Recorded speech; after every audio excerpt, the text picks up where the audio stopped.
In 1956, the Eisenhower administration laid out a bold plan to change the way Americans moved. The interstate highway system connected all parts of America, even previously remote states like Arkansas. This concept was bold at a time when Americans traveled interstate by train. Investment in the interstate system helped create unprecedented growth in travel, tourism, and business. Without our interstates, companies like Walmart, J.B. Hunt, and FedEx may never have grown into the business titans they are today. President Eisenhower wisely saw where the future of mobility was heading, and his vision made America a leader in that future. Now let's talk about our own future.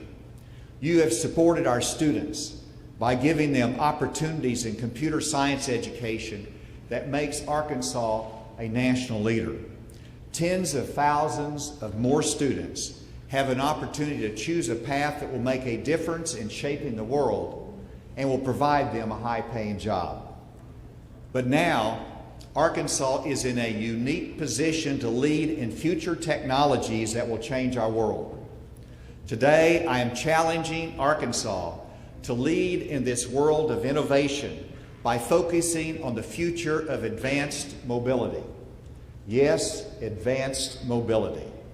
This focus includes autonomous vehicles, upward mobility platforms, electric vehicles, and modes of transportation that do not exist today but could be the dream of an Arkansas student right now.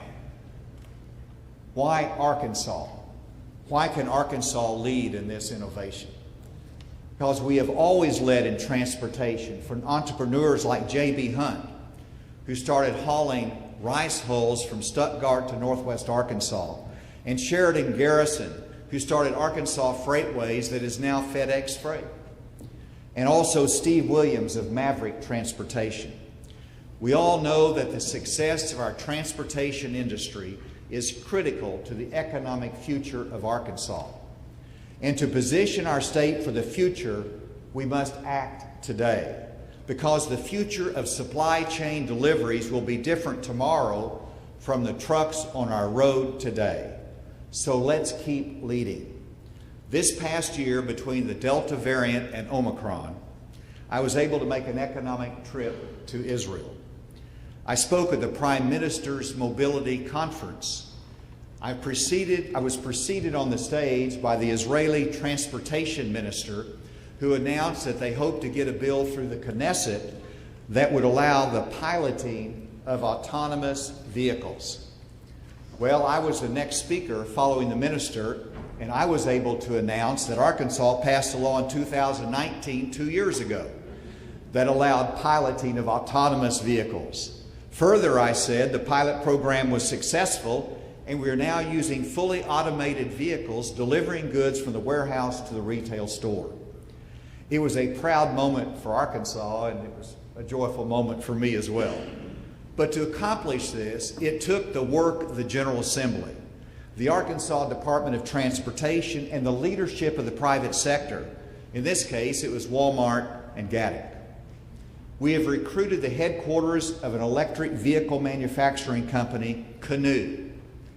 And in South Arkansas, Standard Lithium is piloting production of a critical element in the supply chain for electric vehicles, lithium. In eastern Arkansas, we produce the steel that is required for battery casing in electric vehicles. So we are in a good position to shape the future from Arkansas for our nation. In order for us to lead, we need to have electric charging stations across the state.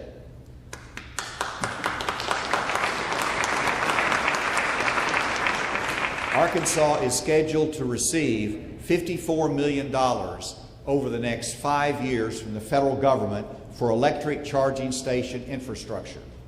Quite frankly, this needs to be accelerated. Oklahoma already has it in place, and we may need to devote state dollars to get it done more quickly. Now, as governor, I won't be here for the end of the story, but together we can write the first chapter. Today I'm announcing the creation of the Arkansas Council on Future Mobility. The Advisory Council will be charged with identifying state laws and regulations that create a barrier to the development and enhancement of electrification, autonomous vehicles, drone delivery, and advanced air mobility in our state.